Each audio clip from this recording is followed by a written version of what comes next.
Bonjour tout le monde, bienvenue sur ma chaîne Training the Trend. On se retrouve aujourd'hui pour parler du Bitcoin. Nous sommes le 3 janvier 2022 et je vous souhaite à tous une très bonne rentrée. Attaquons tout de suite par la clôture hebdomadaire qui a eu lieu il y a quelques heures seulement puisqu'on vient d'ouvrir la bougie de cette semaine. On est quasiment retourné au niveau de la semaine précédente où on avait fait un joli rebond qui aurait pu laisser espérer un renversement de tendance, qui est toujours possible, mais qui devient moins probable avec le temps. En effet, le Bitcoin, c'est plus inquiétant qu'il soit là, à ce moment-là, que ici, il y a 2 semaines. La fermeture du CME vendredi dernier, elle, donnait déjà des signes, en tout cas, davantage bearish que le spot, puisqu'on est venu avaler la bougie précédente et clôturer vraiment de manière forte, quasiment sans mèche.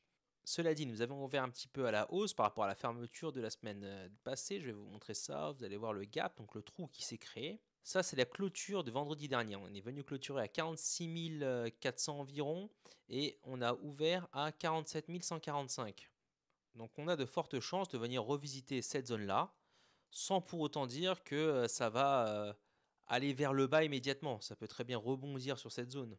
On peut très bien faire quelque chose comme ça.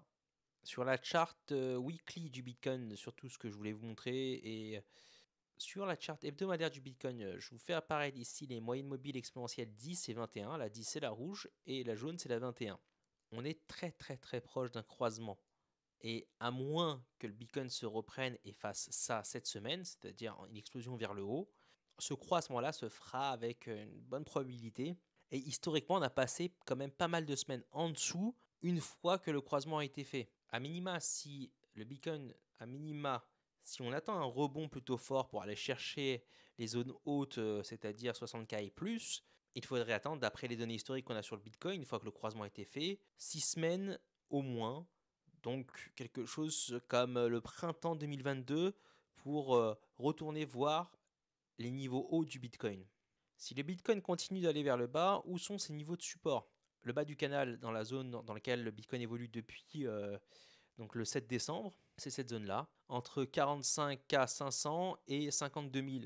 Si ce niveau venait à céder, on s'attendrait à ce que le Bitcoin vienne visiter le bas de la mèche lors du dump du 4 décembre.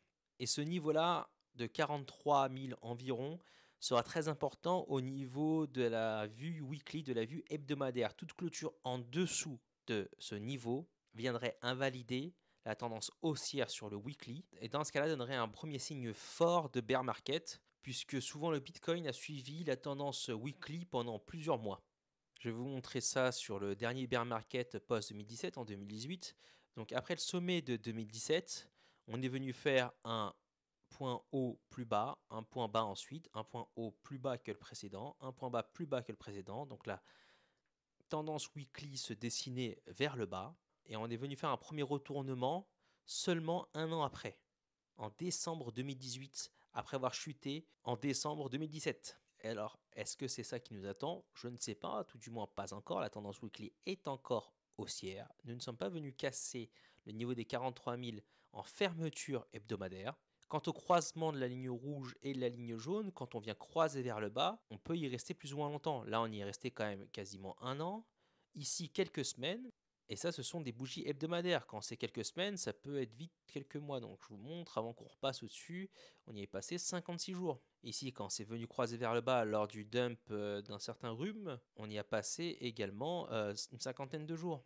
Donc là, si le Bitcoin venait à croiser et qu'on devrait attendre environ 6 semaines, une cinquantaine de jours avant de repasser au-dessus de la courbe rouge, eh bien ça nous emmènerait à environ mars pour un éventuel début de retournement si on venait à casser ces niveaux. Ça n'est pas dit qu'on le fasse. Rien n'est encore fait, ni le croisement, ni la cassure baissière. Ce qui est inquiétant, c'est que le Bitcoin semble trouver une certaine stabilité sous ses moyennes mobiles, qui ont des pentes descendantes, qui vont vers le bas. Donc dans ce contexte-là où le Bitcoin évolue sous ses moyennes mobiles clés, il est plus probable de casser vers le bas que vers le haut. Après, ce croisement-là n'est pas une sentence de mort, hein. On pourrait très bien stagner autour de ces prix-là pendant plusieurs mois avant de remonter.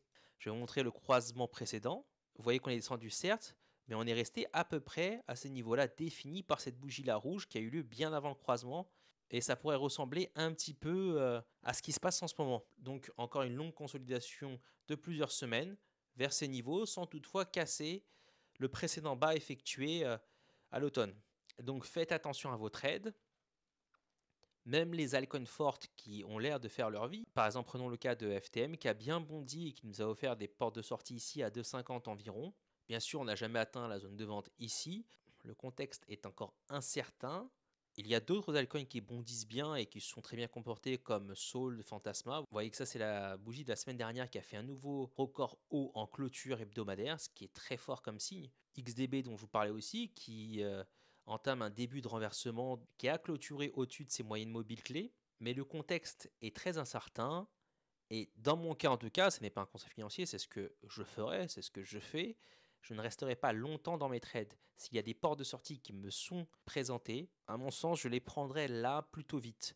Et ensuite, j'attendrai une confirmation de tendance donc vers le bas ou vers le haut, ou une consolidation pour arbitrer mes nouveaux trades. Je vous quitte là avec ces niveaux dont on a déjà parlé. Donc au-dessus de 59K, pour moi, on est en Moonboy Territory. Donc c'est tous les discours to the moon, etc., 100K, qui peuvent revenir avec une certaine pertinence. Au-dessus de 52K, ça commencerait vraiment à être pas mal, puisqu'on aurait de bonnes chances dans ce cas-là d'aller chercher les 59K en clôture daily au-dessus de 52K. En dessous, en ce moment, le canal créé, c'est 45K. Casser en dessous, ce ne serait pas encore dramatique.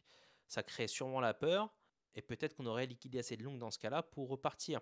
Le temps de consolider ici entre le niveau orange et la barre bleue. Le niveau orange, c'est le plus bas effectué dernièrement en clôture hebdomadaire à 43K. Une clôture en dessous de ce niveau-là viendrait invalider la tendance haussière avant d'en former une nouvelle, qui peut être une consolidation en dessous avant de repartir peut-être et recréer une tendance haussière en weekly. Nous ne sommes pas encore là, il faudra voir comment le Bitcoin se comporte déjà entre ces niveaux, mais entre ces niveaux à l'intérieur, il y a un niveau un peu plus intéressant. Je vais l'abaisser un petit peu puisque en réajustant donc le niveau de Fibonacci, les niveaux de 38,2 sont de 48K. Donc le niveau intermédiaire à reprendre à court terme, ce serait 48K, ce qui donnerait des bonnes chances au Bitcoin d'aller tester les 50 voire 52. Pour l'instant, nous sommes un peu entre les deux, à 47K, qui a l'air d'être un niveau où le Bitcoin semble y revenir très souvent, puisqu'on a déjà eu 2 clôtures hebdomadaires ici, et avec un prix qui a stagné énormément lors de la semaine dernière à ces niveaux-là, là où il y avait le Maxman Price. Sur ce, je vous dis bonne journée et à demain pour une nouvelle analyse Bitcoin.